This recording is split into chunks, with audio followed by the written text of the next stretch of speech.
a force.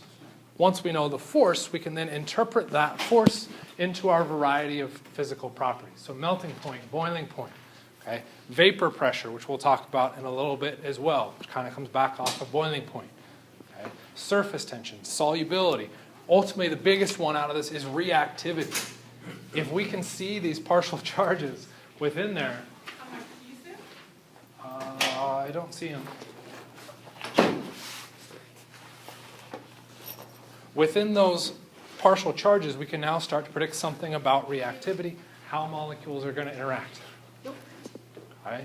So having some understanding of the balance of bonds and forces is of critical importance because that's ultimately where all our chemistry lies. So where we ended Monday was on this slide, which for some reason decided to shuffle some stuff around. So let's take a look at that and see what happened there. Let's address the situation. Which is very odd because it doesn't look like that on my screen. So let's try that again. That looks a little better. What I told you guys to go home and do was to go through and evaluate for each of those compounds their intermolecular forces, okay, the bond types and the force types. Because ultimately what we want out of that is now predicting something about their melting points or their boiling points. So let's turn it into a quiz. We got 4 questions. And we'll even make it simple, straightforward, A or B. You get to go through with those 4 questions and predict which one has the higher melting point, either A or B. Use whatever notes you want. You want to talk to people around you, I'm cool with that as well. Yeah, thank you. Try and get that figured out. We'll try and get that settled.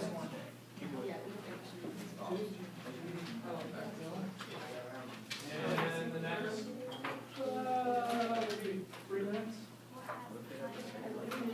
Since you guys did all the work ahead of time, like I told you to do, it should be really straightforward at this point.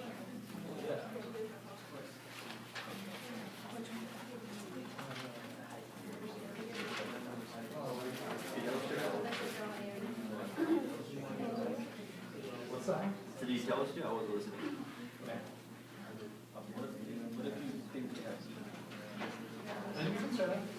If you think they're equal, you can say equal as well. I'll accept that as an answer.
Already hearing some people say they're done, so for those of you that are done, let's go ahead and add an extra credit point on this. What is the explanation for why the ones you've predicted have the higher melting point? Are you sure you told us to say that on the console? Yep. I didn't pull up the recording. Listen to the recording. Okay. I don't even remember you saying anything about melting points. I didn't. I said go through, determine the bonds and the forces. We just answered the question on how you decide which one has the higher melting point in the first 5 minutes of class, based off of that information.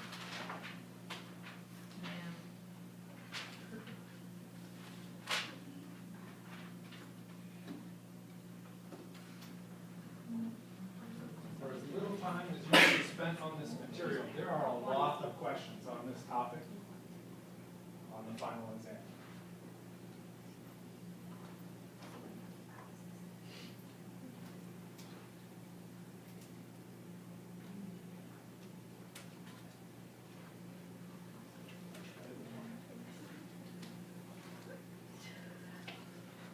Anything you got done, just hold it up, I'll come around and grab it.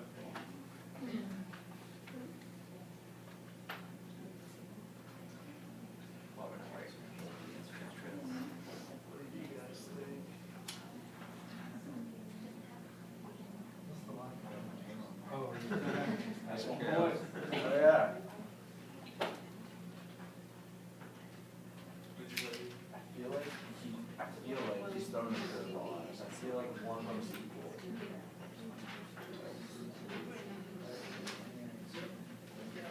Am I be straight with me? Are one of those equal? Yeah. None of them are actually. Oh, okay, I'm not done. I'll Mike, accept equal as an answer now. Oh, okay, then I'm done. be straight with me now, Mike. What's your favorite letter? A or B? You should throw us off. A, that's my name. Right. I think the first one was A. Equal bad. Stronger form.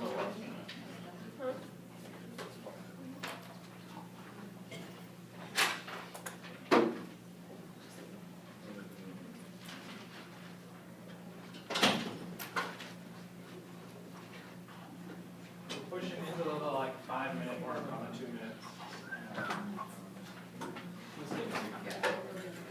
So I'll make the 2 walks.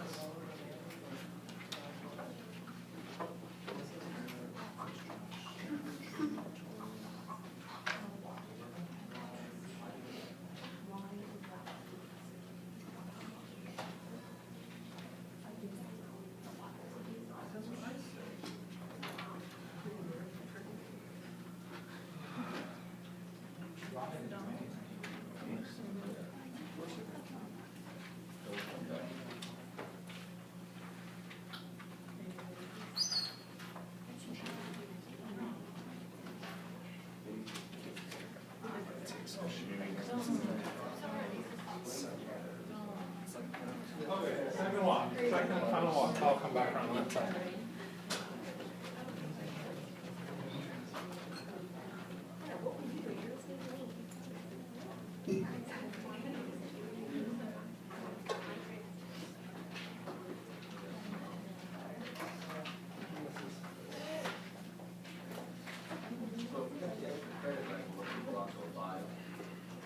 Maybe, I don't know how much I get wrong. So we got them all now? Somebody asked what my favorite letter was. Guess what the answer is to every single one of these? B. B. You're right. But the first one, would you accept it? I would accept equal on the first one, yes. Oh, and I recorded a bunch of dead silence. That's awesome. So, what is going on with this? Remember, we spent all of this time on Tuesday talking about our intermolecular forces. What makes those stronger? If we have stronger forces, what does that mean? We're looking at solids. What does that mean happens to the melting point? Melting point needs to be higher. So what we need to go through and do is look at each of these compounds and predict something about their strongest force. So in that first compound, we have all covalent bonds, which leads to London dispersion forces. And that second compound, also London dispersion forces. This is why I would accept equal. What is the difference in strength between London dispersion and London dispersion? Nothing. Okay. Why is it not equal? There is more in B. So while we may have a weak attraction at any given point within both of these structures, B has more of those weak attractions because of the larger surface area.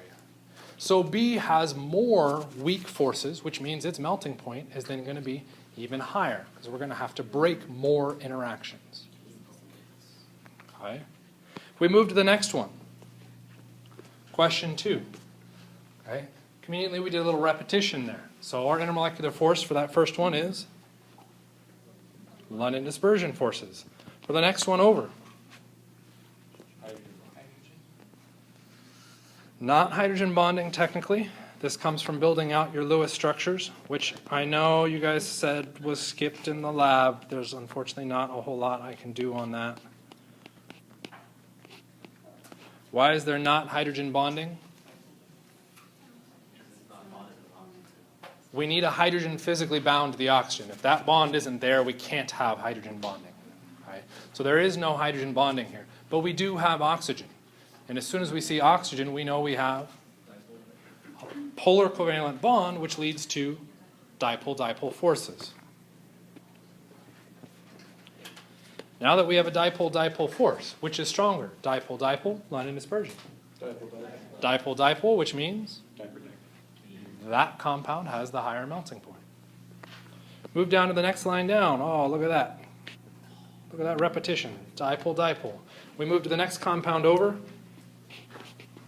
Those of you now saying, oh, dang it, hydrogen bonding. We do have an oxygen bound to a hydrogen in that last case, which means hydrogen bonding is our strongest force. Which is stronger, dipole, dipole, or hydrogen bonding? Hydrogen bonding. So that compound has the higher melting point. Okay. Last question. We again, second to last question. Hydrogen bonding versus, how do you know it's ionic? Sodium. You see the sodium, which is a metal. We have an ionic bond. We have an ionic bond. We have an ionic force. Which is the stronger force, ionic or hydrogen bonding? Ionic, which again places our ionic compound with the higher melting point. So every answer, 1 through 4, B was it. Okay. The explanation. We actually already did the explanation for all of these. What's the explanation? It's the strongest force in each case. Okay. So the exact same answer applies for all of these. Okay. So what you have to be able to do is to look at those formulas, quickly convert them into structures. Once they're in structures, evaluate what types of bonds are present. Once you know the bonds, you can then convert that into forces. Once you're in forces, you can now interpret. Okay. Lots of little tricky steps to this.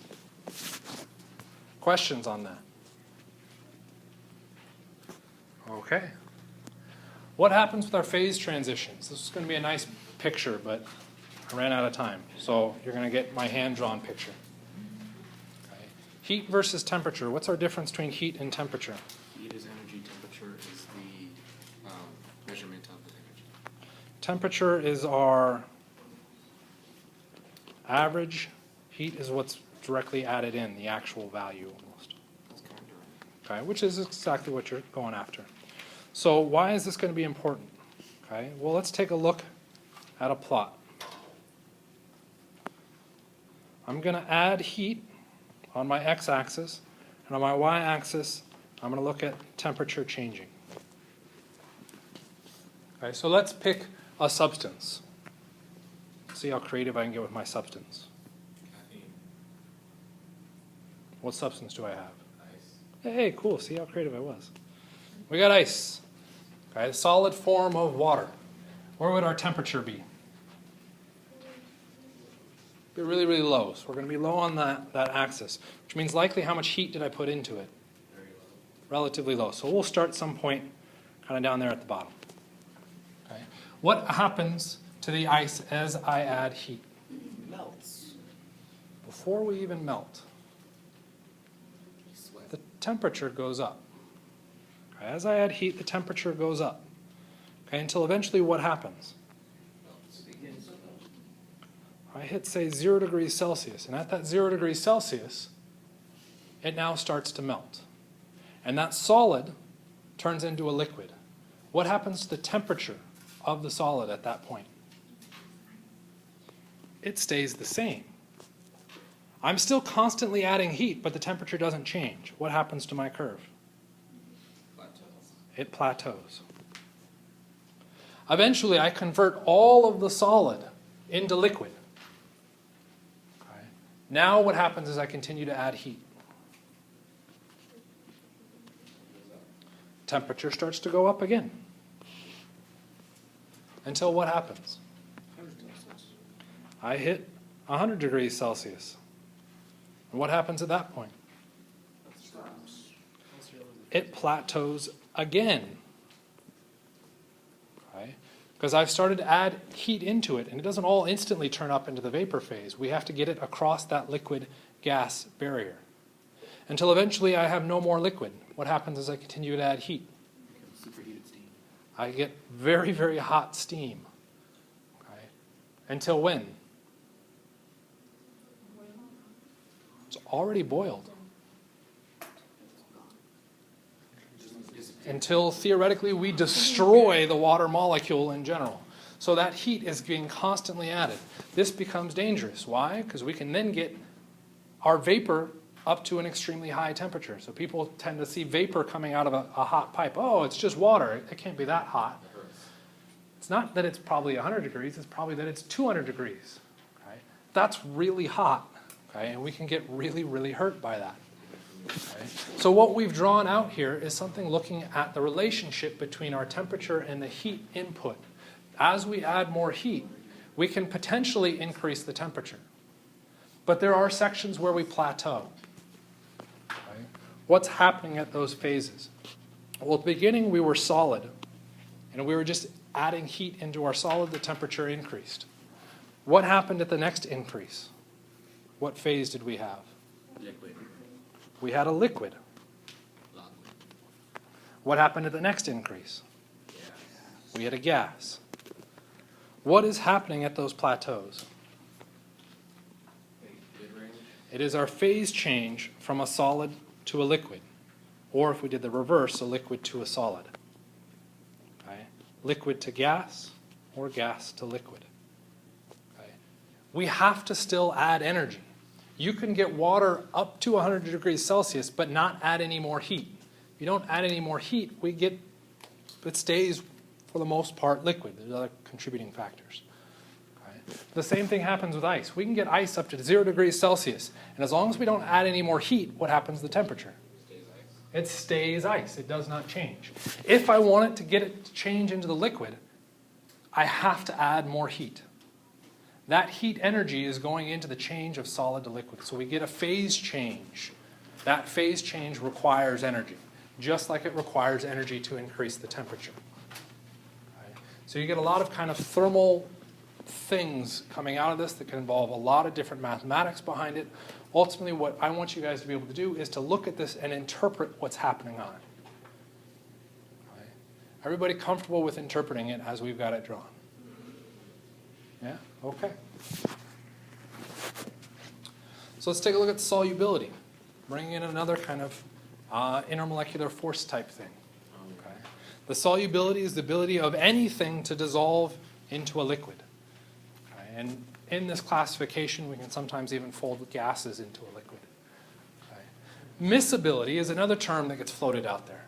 Miscibility is more specifically the ability of a liquid to dissolve into another liquid. Okay. So you get soluble and insoluble. That applies to the whole class. Most typically, when we talk about soluble and insoluble, we're looking at what two phases? Liquid and solid.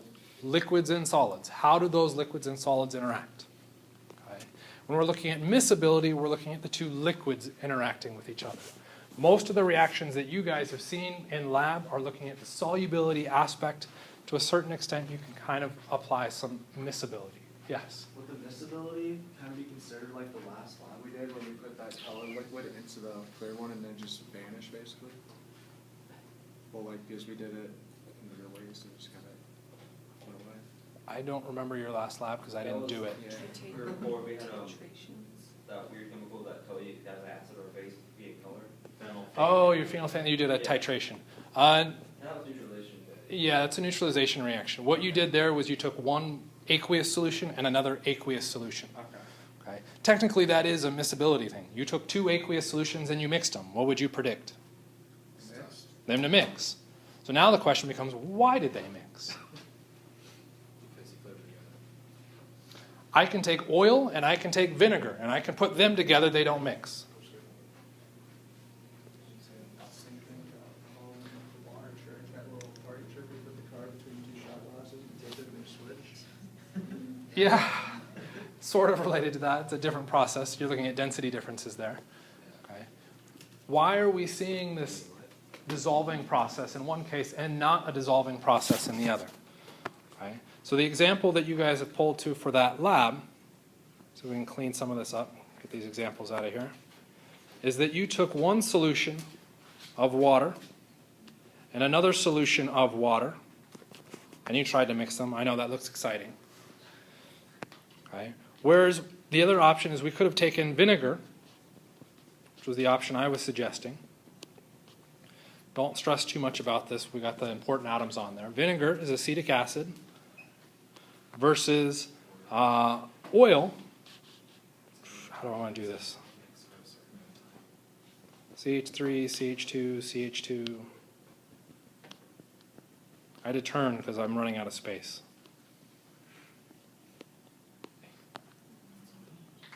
Yeah, it's close enough. Close enough. All right. Next to caffeine. Why is the water versus water a miscible situation where they are mixing? Whereas when I take acetic acid and oil and I mix them, and I don't get them mixing. It is not density.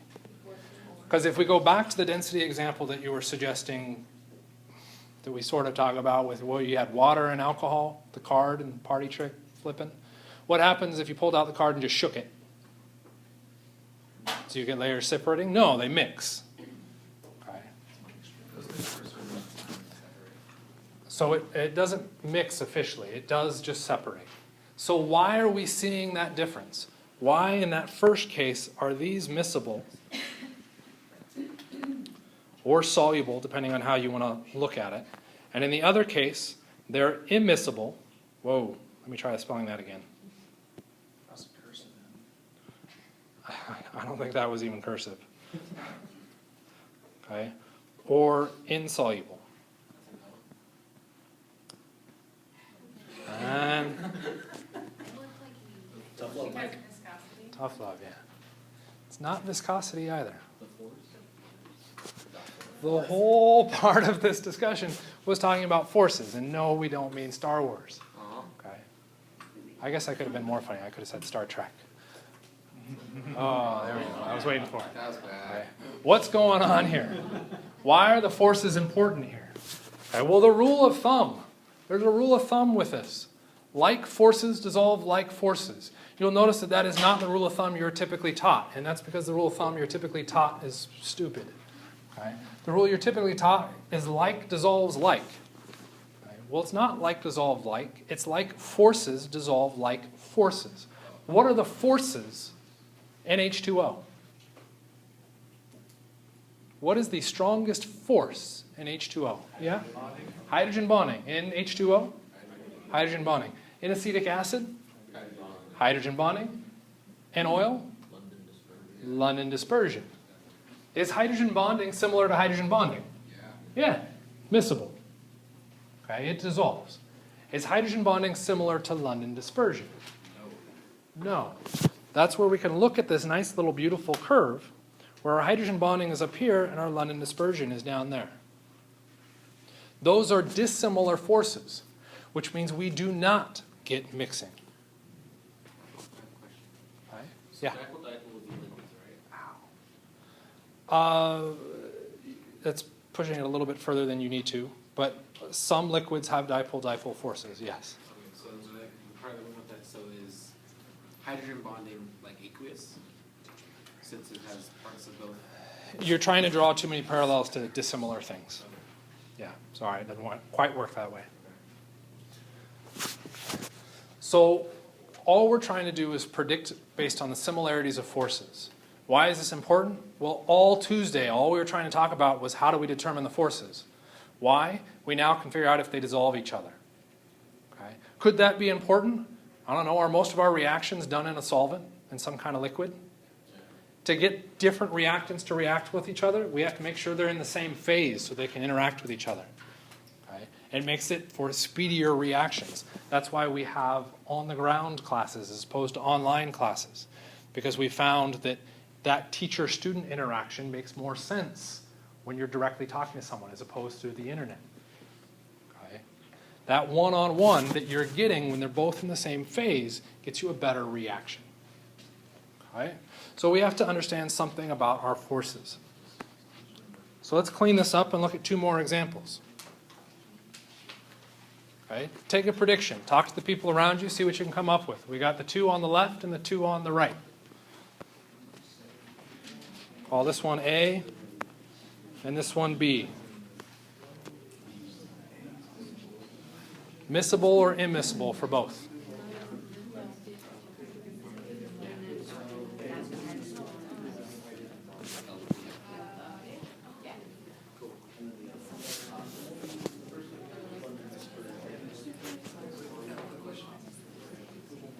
So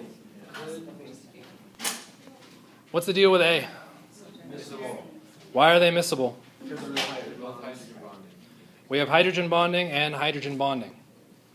Okay. Similar forces, they mix. Second one, immiscible because we have hydrogen bonding and London dispersion. Okay. New question. Let's clear all that away. So we're going to take a look at water. Miscible or immiscible? Immiscible. Miscible. Yeah. We're looking at methanol, hydrogen bonding. Okay. Add another carbon. Yeah. Still miscible. What compound is that? Ethanol. Ether. Add another carbon. Is that ether? Still miscible. Another carbon. Still miscible.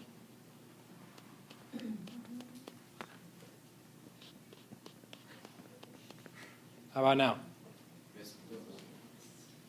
Immiscible. I thought so. Yeah. Okay. Is this a perfect system? No. Okay. That's why they call it a rule of thumb. Okay. It's an approximation. It's like an inch. Okay.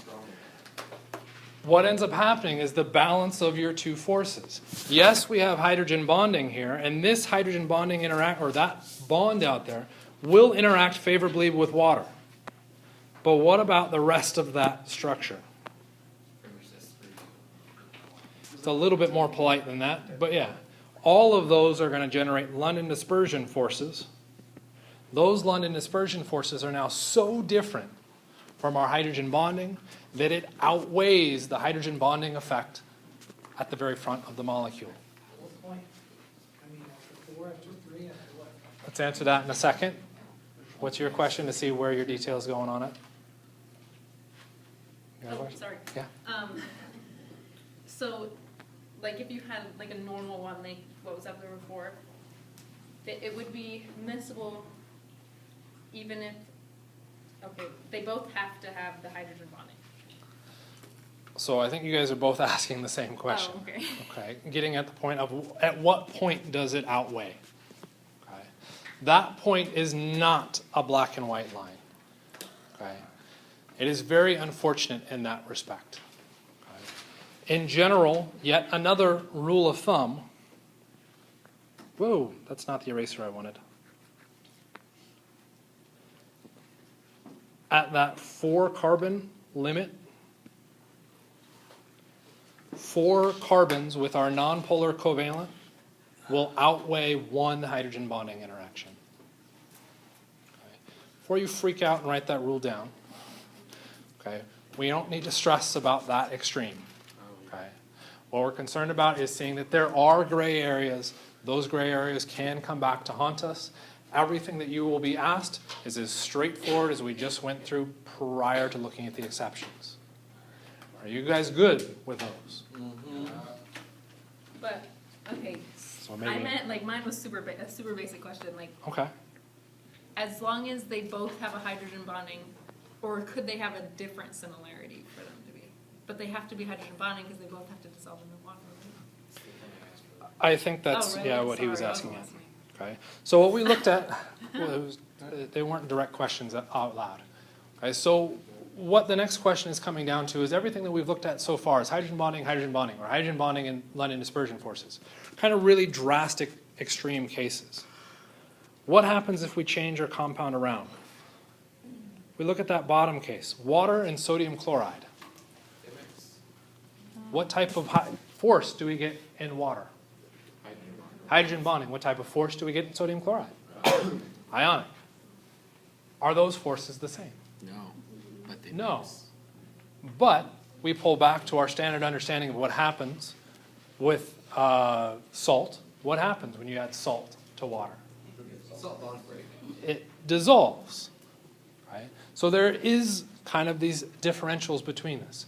One of the things that we have found through experimentation is that all salt compounds, 90% of them, unfortunately, dissolve in water.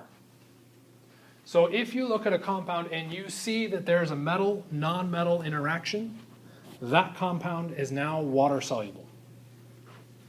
Right? It will dissolve in water. Why? We think back to our interactions. Hydrogen bonding is sitting there. It's starting to get really close to ionic, which is why we placed it, if we think all the way back to our organization of our rules, as higher up than our dipole-dipoles. So hydrogen bonding is somewhat similar to our ionic. And where Justin was asking, what if you had a dipole-dipole molecule? Say, let's take water and this compound. So these are carbons.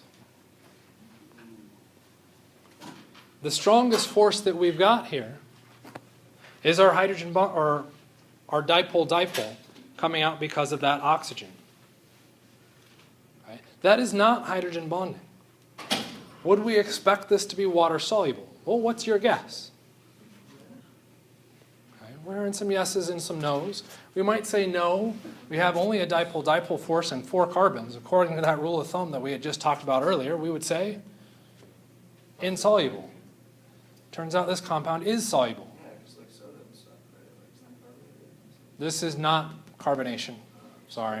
So what is that anyway? If you really want to know, it's tetrahydrofuran. Oh, yeah, I know. Okay. Yeah, I just gave you a compound. Oh, it's just tetrahydrofuran. So what we're looking at within these is individual structures, okay, and trying to come up with some way to understand and approximate their interactions with other structures. Okay. Is it challenging? Yeah. Okay, but that's what makes science fun, is the challenge. Because then when we go through and we do it and we get it right, we yippee, have a big fun time. When we get it wrong, it sucks and we try and ignore it. Okay, and we keep doing it until we get it right. That's our goal. Think back all the way to the beginning of the semester. How did we start? Science is failure. Yeah. Okay? And it's that 1% of the time that we succeed that we keep fighting for it and fighting through that failure. That's what we're trying to come up with these rules. Okay? Some way to understand the world that we're looking at. Questions that are these 2 compounds soluble? Yes. No, not tetrahydrofuran. As far as the exam questions, how many of you have actually opened up and looked at the practice final? Do you remember recognizing, not that one, anything on this slide? On the practice final, they've got questions that are looking at pretty much this same kind of structure format. Right? So what you are expected to do is exactly what we started with here. Okay?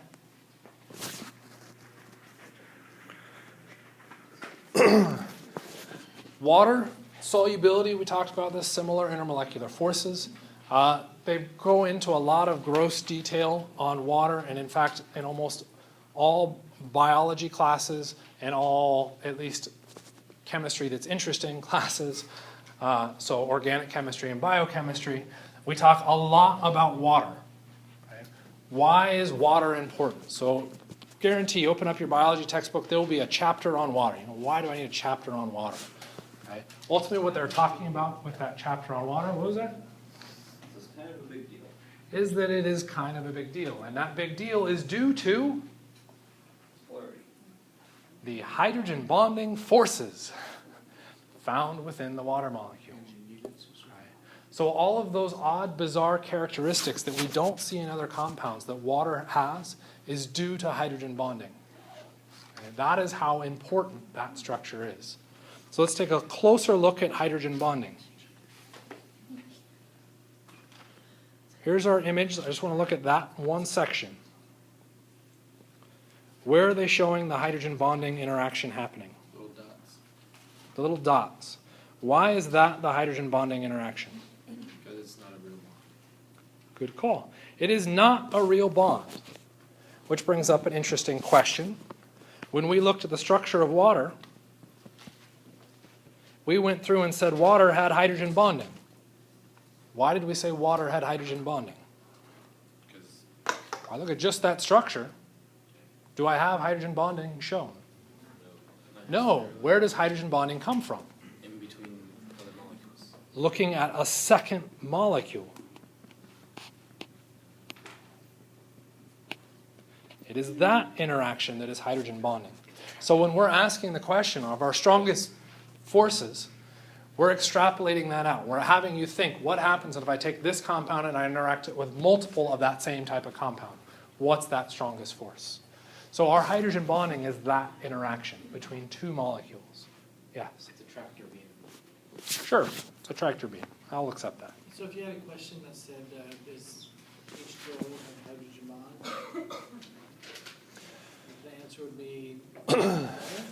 So this is where you have to run into very gray areas with how the question is phrased. Okay. If we look at water, okay, as a solution, is there hydrogen bonding in the solution of water? Yes. Yes. Is there hydrogen bonding in a molecule of water? No. Okay, because our forces must be between different molecules. So if I only have one molecule, I do not have hydrogen bonding. What makes this tricky? Name for me that little line. What is that line representing? A bond What bond? between oxygen and hydrogen. Our gut response would be to call that a hydrogen bond.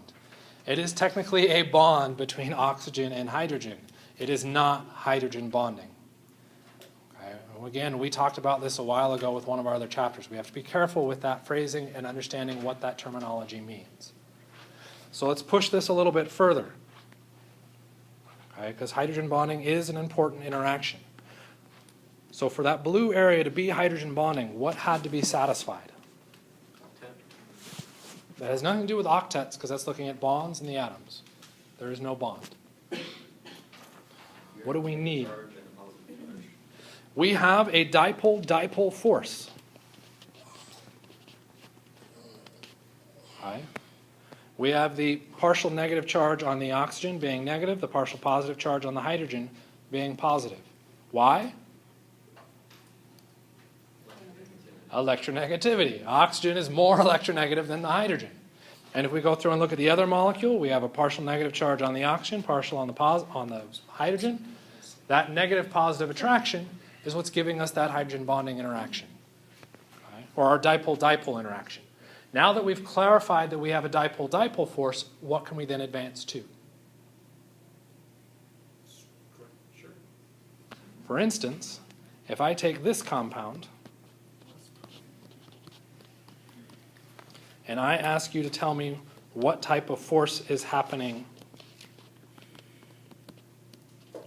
here,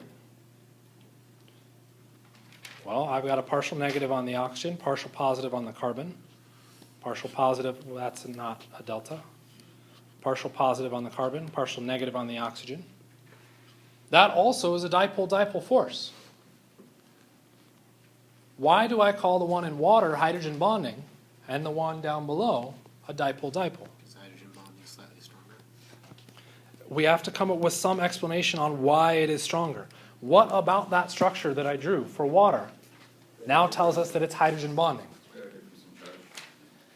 We have a difference in charge. How many of you memorize the electronegativities? Okay, so nobody. So looking at the greater difference in electronegativity doesn't help you. The electrons. It's the same amount of. It's the same difference between the two. What's the interaction that's happening in water? It's called what? Hydrogen bonding? What do you think we need for hydrogen bonding? Hydrogen. Because it's hydrogen. What do we have in the bottom case? And we're looking at the interaction between what atom? Oxygen and carbon. Is there hydrogen? Can we have hydrogen bonding? No. What's the rule that we need to add to this? It's not just that it's a dipole-dipole force, it's also that hydrogen must be present. Not only does hydrogen have to be present, it has to be partially positive. How does it become partially positive? Hydrogen must be bound to, one of our rules was oxygen. What else? Carbon. Not carbon. Nitrogen. Nitrogen, And let's call it fluorine. We must have phone to have hydrogen bonding. I didn't come up with that. Don't blame me on that one. Jokes. Right? So that's what we're looking at. We have to have those two rules set. Are you confident in that rule set? No, you come with your own jokes. Do I come up with my own jokes? No, I look them up. I am kidding. No, I don't look up my own jokes. If it comes to me while I'm talking, then I use it.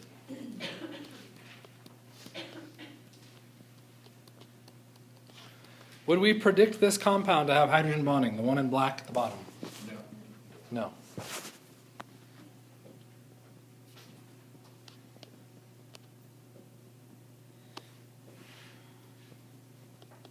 What type of interaction do I have in the red? But you just said the compound on the left doesn't do hydrogen bonding.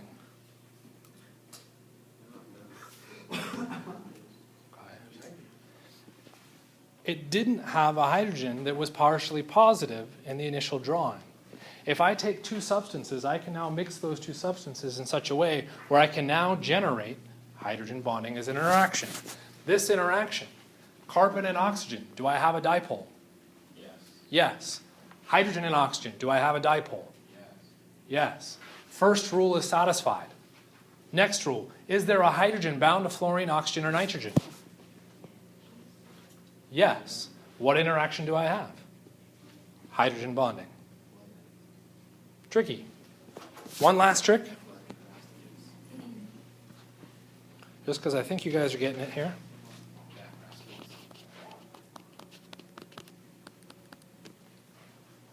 Ooh, violent shaking of the head, no. I appreciate that. I like that. No. Why is that now not hydrogen bonding? Do I have a dipole? Yeah. Yeah, do I have a dipole? No. No. I don't even have to worry about what the hydrogen's bound to. There's no dipole on the other molecule. Okay? I don't satisfy that first rule. This is not hydrogen bonding. Any questions? Wait, say it again, why? Sorry. Okay. So what we go through and do is we evaluate each side of the molecule, or each molecules of that force, or that interaction. Our first molecule has a dipole. The second molecule has London dispersion forces. There is no dipole. Oh, okay. If we don't have a dipole-dipole force, there is no need to look for hydrogen bonding because I have to have that first. So the, Just a sec. Sorry, I saw his hand first. So, water is almost the only thing that will have hydrogen bonding. Why is it a big deal? Water is a large contributor to hydrogen bonding, yes. It is supersymmetric, so its hydrogen bonding interactions are astronomically high. This is one of its awesome features, why it gets a chapter in almost every textbook. Connor? I was just gonna say the thing that's making a dipole-dipole not like hydrogen bonding was because it's not directly connected to the oxygen there. It's separated by that carbon, and is that right, or? This is a dipole force because we have a polar covalent bond between carbon and oxygen. Okay. Okay. So as long as I have a polar covalent bond, that means I have a dipole-dipole force. Okay, so you're sharing electrons, and When we- charges have different electric. Go to hydrogen versus carbon, what type of bond do we have? The London dispersion. The nonpolar covalent bond, which means London dispersion forces. And the non-polar. To have the dipole-dipole force, this is why we say dipole-dipole, we have to have two dipoles. In this case, we've only got one. Just if it's. So all this is doing is classifying the type of intermolecular force. One of the things that we can use this for is to predict solubility. Okay. If they have similar forces, if a solvent could hydrogen bond, if this compound can hydrogen bond with water, we now have a similar force. Okay. What does that mean about the solubility of this compound in water? It would very likely dissolve, Okay. even though we don't strictly see hydrogen bonding. Okay. Other questions? Okay, I got questions for you. Figure out the rest of it. You need to know how much came out. No, we just run the reaction. You just do it, something happens. How do you figure out how much silver bromide you actually made? You're in lab. Measure. What do you mean measure? How much weight? Weigh it. Why do you weigh it? So you can have It's a solid. You can filter the solid away from the liquid, and you can just weigh it. Really straightforward. Okay? After you dry it. Okay? And it came from those two solutions. Well, how do we quantify those two solutions? How do we quantify how much silver was in that first solution? Well, why not do the same thing we did with the solid? Let's weigh it. Let's weigh that solution. What's the problem with weighing that solution? You can subtract the mass of the beaker. I don't have any problems with that. What happens if I weigh this? Let's give you a number. We weighed this solution, and you said it weighed 100 grams. You don't really know what's what. What do you mean? Like, you can't really, if it's a solution, you can't really tell what, like, what's the silver and what's the nitrate. Not quite on that. Filter it all out. Can't filter because it's dissolved. There's no solid. You can absolutely weigh a liquid. You take a beaker and you put the liquid inside it and you weigh the beaker. What's the issue? What does aqueous mean? Dissolved in water. That 100 grams is not silver nitrate. That 100 grams is silver nitrate and water. So if we try to go through, hydrogen bonding to dissolve it, okay, how do we know how much silver nitrate was actually in that 100 grams? We now have a problem. We need a way to quantify that. So one option is you go through and you weigh out your silver nitrate before you put it into the water. That's possible, but then you got to keep doing all this weighing out, measuring, all that fun stuff. Okay? That's kind of tedious. It takes way too much time, so you guys don't do that in lab. We're still giving you this solution. So how can you figure out how much silver is in that solution? What? The label? The label. Amazing. Why would we put labels on things? So you know it's So we know what's in it. What does the label tell you? it's got some sort of weird unit. Exactly what we're fishing for. What is that weird unit it's fishing for? It starts with an M. You're typically given something that is 1, maybe if they're being nice, they give you some sig figs. M. What is that M? Just normal labels. I was gonna say daily value, that's not established. My main is just Molarity. Okay. Well, that's awesome. How useful is the term molarity? Have you seen that show up anywhere? Is it kind of like a liquid mold? What is it? Is it a liquid mold? Kind of a liquid mold. It's not quite a liquid, though. This sounds like a really bad. It's dissolved in water. What is the units for molarity? It's the moles of your substance dissolved in the liters of your solvent, or actually your solution, technically. What have we now just established?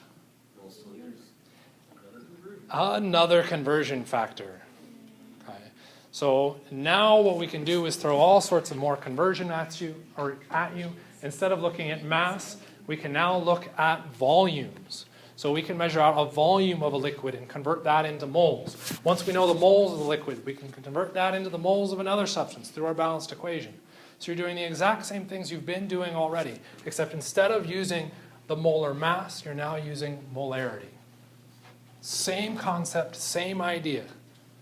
I remember how I keep saying it's the same, it's because it is the same. All you got to do is keep doing the same process. Right? So we now have this new unit. So, what is the molarity of a solution containing 24 grams of sodium hydroxide in a 0.100 liters of solution?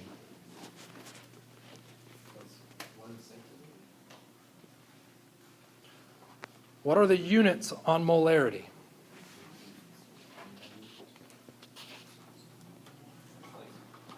Moles over liters. That is our units for molarity. Do I care about converting the liters into centiliters? Why is that not a good idea? What unit do I want at the end? Liters. Does it make sense to convert this into centiliters or decaliters or anything else? No, so don't do that. You let your units trace or track where you need to go. You're already given liters, so you don't need to stress about that. Okay, since we've already started pushing on the liter aspect, let's go ahead and start out our calculation.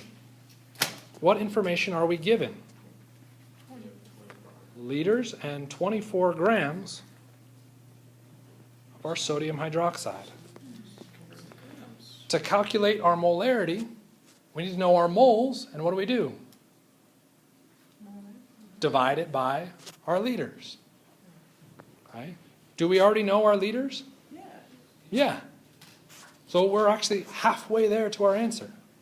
So what do we have to do? Change our grams into moles. So how do I convert 24.0 grams of sodium hydroxide into moles? What unit needs to disappear? Grams of sodium hydroxide. What unit do I want showing up? Moles of sodium hydroxide. Is there a conversion factor between the grams and moles for an individual substance? 6.022 times. No. 6.022 times 10 to the 23rd molecules of sodium hydroxide will equal 1 mole. Okay? The counting, the number of them, not a mass.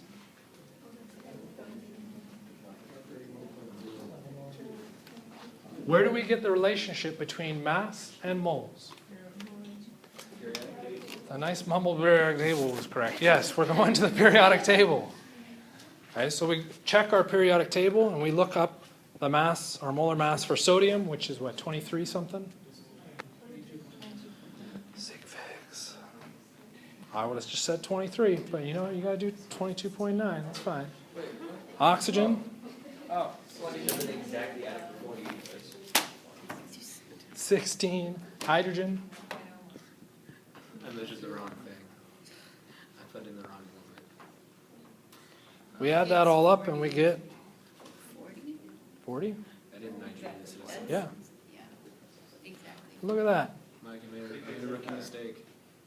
Grams per mole. I made a rookie mistake. What number shows up in front of grams?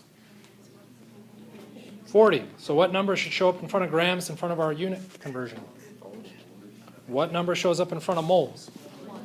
It's a little bit confusing. I've noticed a lot of people having some problems with this.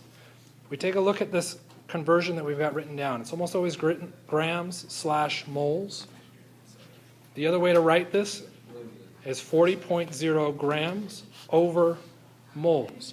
What number needs to show up in front of moles such that the 40 does not change from being 40? 1. What units are we now in? Moles. What unit do we want for an answer? Moles over liters.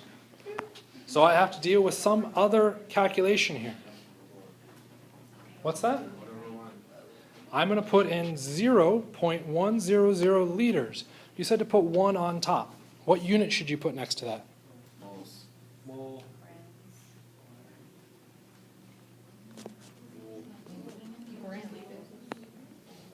What we are doing is taking this value right here. Now I don't have any space. Let's erase some space here.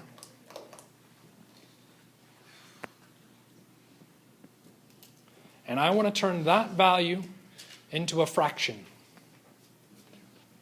0.100 liters divided by 1. Why only 1? That's the whole. What is 0.1 divided by 1? 0.1 doesn't change the number. What is liters divided by 1? Liters doesn't change the unit. Okay. Now that I have this fractional value, I now need to interpret how that shows up into my equation. Where does the liters unit need to show up in my answer? On the bottom. So what do I do with that number? Just flip it. No number needs to show up in front of the, or no unit needs to show up with that 1. Because if I add a unit there, I am now changing this term into something else. So that one is just a place. That one is a placeholder. That is it. Ultimately, what we're really doing with that is we are now just dividing by the volume. Okay? But I don't know if anybody of you, or some of you have actually asked me questions and said, oh, well, you just divide by the molar mass. And I have no idea if you just divide by the molar mass, because I can't do that calculation until I write out the units. The units will tell you what you need to do. If you go through and memorize, divide, or multiply, odds are you are at a 50-50 shot where you are going to do it wrong. I personally don't like those odds. Okay? Let the units track the work for you. Now that you've got, your calculation set up, everything in the numerator, multiply, everything in the denominator, multiply, divide the numerator by the denominator, we have our final answer, and we're going to deal with sig figs if you really want. 6.00. Right? Questions? Okay. Give this one a shot. We've got a way to convert liters into something else, so we got to get our milliliters over into liters. So we'll set up our conversion there. Depending on how you have memorized this, the way I've been telling you to memorize it is this way. So I'm going to keep doing it that way. Our power of 10 affects our base unit. We can then convert our liters into moles by using our molarity. Already got our number. 0.150 moles per 1 liter. We're now in moles of our potassium dichromate. We need to get that into grams. So moles, grams. That value is found from your periodic table. So a couple quick things to point out. Make sure that you take into consideration the subscripts. That 2 applies to the potassium in front of it. That 2 applies to the chromium in front of it. No one was paying attention over there, that's okay. The 7 applies to the oxygen. So you have to multiply those through. In theory, assuming everybody did the calculation right, you came up with a number of 294.2.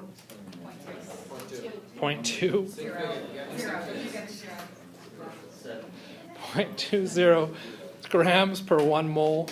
Punched into the calculator you ran through. One number that was thrown up there was 5.5. 1.6 grams. These guys. Grams of our potassium dichromate. Our official answer needs to become